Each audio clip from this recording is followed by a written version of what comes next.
কবি নীরেন্দ্রনাথ চক্রবর্তীর লেখা স্বপ্নে দেখা ঘরদুয়ার।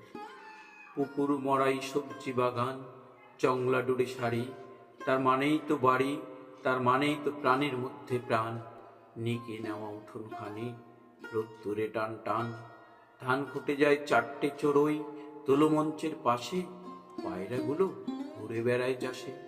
বেড়ালটা আলমোড়া ভাঙছে, কুকুরটা কান খাড়া করে শুনছে। কথা বলছে কারা? উবের সূর্য পশ্চিমে দেয় পাড়ি, দুপুর বেলায় ঘুমের থেকে জেগে উঠছে বাড়ি। লাঠির ডগায় পুটলি বাঁধা অনেকটা পথ ঘুরে, লোকটা যাচ্ছে দূরের থেকে দূরে।